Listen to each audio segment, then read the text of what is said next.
Man to Men is a podcast for men like me. I'm Bill Holt and have been in the business world for 30 years.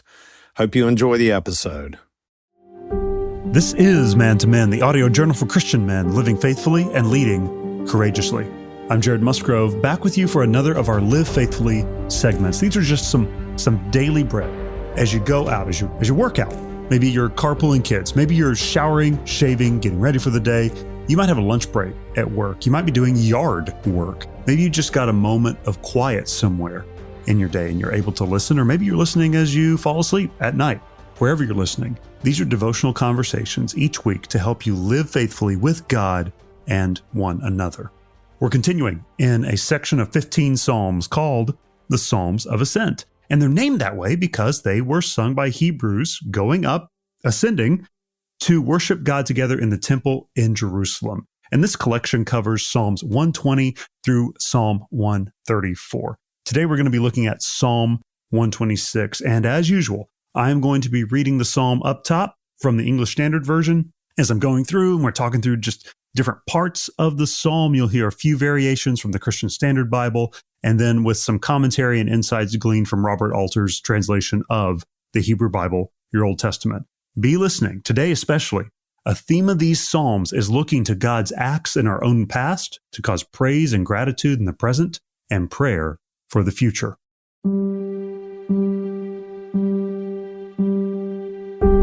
Psalm 126. When the Lord restored the fortunes of Zion, we were like those who dream. Then our mouth was filled with laughter, and our tongue with shouts of joy. Then they said among the nations, the Lord has done great things for them. The Lord has done great things for us. We are glad. Restore our fortunes, O Lord, like streams in the Negev. Those who sow in tears shall reap with shouts of joy. He who goes out weeping, bearing the seed for sowing, shall come home with shouts of joy, bringing his sheaves with him. Man, my son right now is reading Shakespeare's Tempest, the play, for school.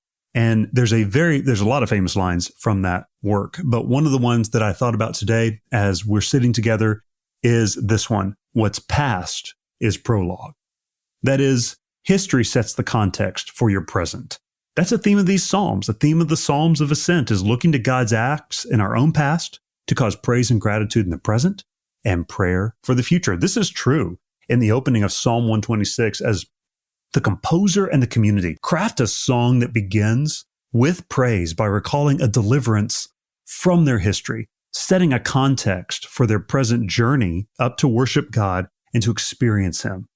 At least some of this psalm is in their history. The Hebrew verb tense in these verses, in this passage particularly, could be past or future, which lends wonderfully to the idea of looking to our past to pray for an anticipated future. You see it in practice here. Gotta love Hebrew wordplay. Genius people, incredible language. And this is a real episode in the history of Israel as the nation was taken captive into Babylon, and then most of them set free a generation later. This was an event that was far too incredible to be attributed to good luck or even just political whims or movements. It was astonishing, so miraculous that they described it as living in an all-encompassing dream here in this psalm. They describe it as a time of laughter and vocally expressed joy to see such freedom. But this was no fantasy for them, living it then and recalling it here in this psalm. It was an event that had already taken place, but lived in the imagination of these travelers, these pilgrims, as something that could happen again. That's the way it is with God. What's past is prologue to a bright future. We with these Hebrews can say, then, now, and in the future, the Lord had and has done great things for us, and we are joyful. History sets a context for the present as this psalm opens up. And you look at verse 4, it says, restore our fortunes, Lord, like water courses in the Negev.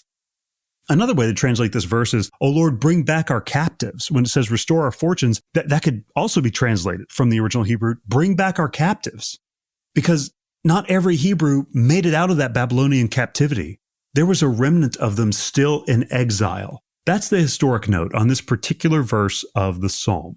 It is still a memory, but a memory turned to prayer by those who've already come home to their country. And as they journey to worship, they pray for those who are still yet to return.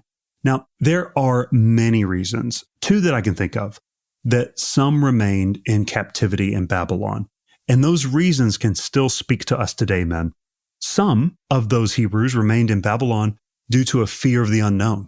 Babel or Babylon, the very word means confusion. It's not a good thing. Many of those who remained in Babylon were confused. They were not looking to their history with God to inform their present decision upon the Lord's invitation out of that captivity. The promise and the idea of returning to the land of their fathers was daunting, as most of the generation that were granted this liberty had only ever known life as a captured people. They knew no other way. They chose to remain in the captivity they knew, rather than face the uncertainty of freedom in a homeland many of them had never seen. And here's the prayer of these pilgrims. The prayer is, Lord, restore them. Give them courage to pursue the freedom offered them. Refresh them like the streams in the desert of Negev, a dry, arid place. It's also possible that some who had stayed behind in Babylon had made peace with their captivity. It wasn't out of fear. The motivator for them was comfort and ease. So for these Hebrews, returning to their homeland, rebuilding the nation would be uncomfortable in many ways. No doubt that some of the captured generation preferred the present luxury of life in captivity, where many of their needs were met, and some captives actually prospered with roles in government or industry, and they would prefer this to the benefits of freedom given to them by God by releasing them from captivity in Babylon and restoring them to their homeland. And these brothers and sisters, these pilgrims, don't look at them and judge them. They pray for them. The prayer of the brothers and sisters who are pilgriming to worship God together, pray the same for them. Lord, restore them. Give them courage to pursue the freedom offered to them. Refresh them like the streams in the desert of Negev. It's an amazing community psalm, even for a community that is split. You see the faithful concerned about other members of their faith community who are not walking in the Lord, either leaning into that fear or maybe the idol of comfort and control. And yet the psalm begins to land in this way. The song of prayer for the captives goes on. It says, those who sow in tears will reap with shouts of joy. Though no one goes along weeping, carrying the bag of seed, he will surely come back with shouts of joy, carrying his sheaves. Now, this is a turn from those who were far away, still enslaved in Babylon, in a life apart from God's people. Then, and also maybe they even had others in mind who were still struggling, walking in sin. It turns from that to the distressed and dogged work ahead of the community of faith who had not long ago returned from Babylon. So, Lord, restore those who are still in captivity. Free them from that soul captivity. Free them from the physical captivity of Babylon. And now we're turning and we're saying, hey, we have sown in tears, but we will reap in shouts of joy. We go along weeping, carrying the bag of seed, and we believe that God will surely bring us shouts of joy, and we will bring in sheaves. This is the idea that it shows plenty. And yet, that plenty would not come without a lot of distressed and dogged work having returned from Babylon. This part of the psalm is best understood as a prayer for the immediate future work of restoring worship and daily life to a community that has been returned from captivity. There'll no doubt be tears, but they will turn into shouts of joy, confident song stating that. Such is life with God and one another. Jesus even commands us in the Gospels, mourn with those who mourn and rejoice with those who rejoice. You see that happening in the community of faith here. It's Psalm 126. These travelers know there is still restoration to come and work to do amidst all the worship. That's lament, guys. The rest of the song employs a long metaphor of the agricultural year of these ancient Hebrews. It begins with the labor of planting and concludes with a fulfillment of a rich harvest. I can't think of a better definition or picture of biblical lament, here's what I mean. We can mourn together the awesome and awful work and ways of a sinful world. Sometimes it's by our own sins. Sometimes it is sin that's done to us. And others, it's just the effects of living in a sinful world. A fellowship of believers traveling together, men gathered up to do what you guys are doing, meeting around the scriptures, encouraging one another, and building one another up. You can grieve all of this with hope. You see it here in Psalm 26. That's lament for this community and yours.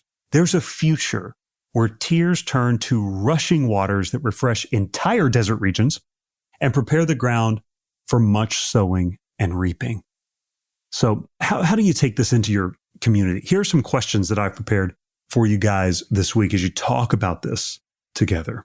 Think about those initial Hebrews who were in captivity. In what ways did they make peace with their captivity? I pointed out a couple of them. One was that they were fearful to step out into the freedom that God had for them. And for some of them, they actually just felt like they were pretty comfortable and in control in their captivity. Does that resonate with you at all? Have you made peace with your captivity?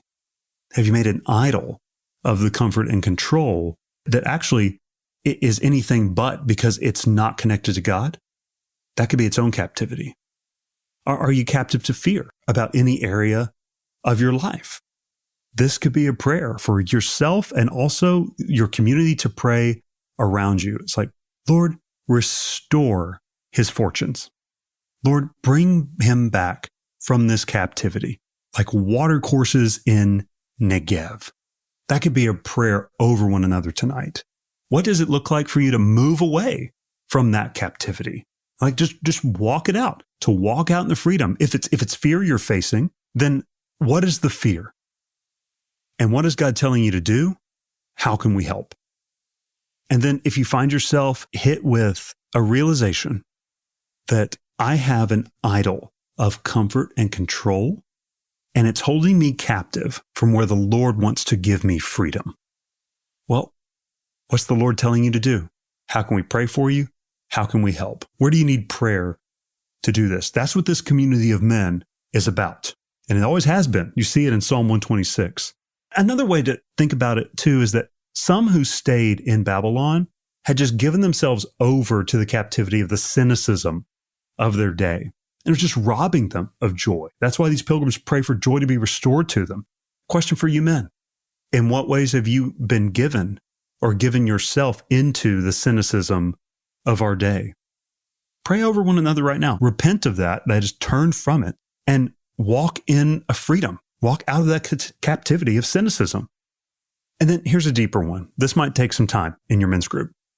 What do you need to lament right now? The way we described biblical lament, that is that we know there's still restoration to come and there is hard work to do, but we can worship God in the middle of it, knowing that he will deliver.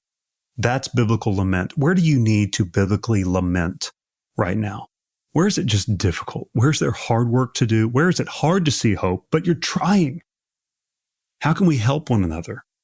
What do you need to lament right now? How can this community come around you? How can we lament the state of the world, the state of our community, the state of maybe our church, or just different brothers right now? And what are you asking God for in the future?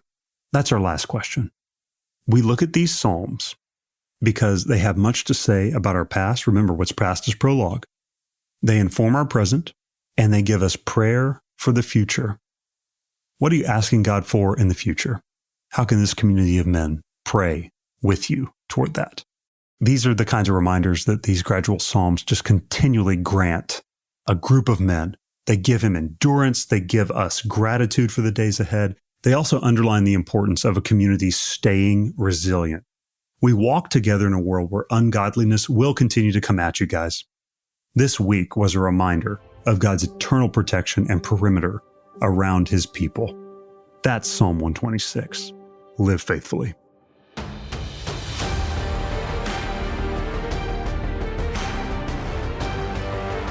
Man to Men is a creation of Beta Upsilon Chi, the nation's largest Christian fraternity, commonly referred to as Bucks. You can find out more about Beta Upsilon Chi by transliterating our Greek letters and adding a .org. That's byx.org. If you're enjoying the podcast, please subscribe and share about us. Consider supporting us by clicking the partners link in every show note. We are produced by the good gentlemen of the Good Podcast Company. Producer Bradley's at the helm. Until next time, I'm Dr. Jared Musgrove with Man to Men.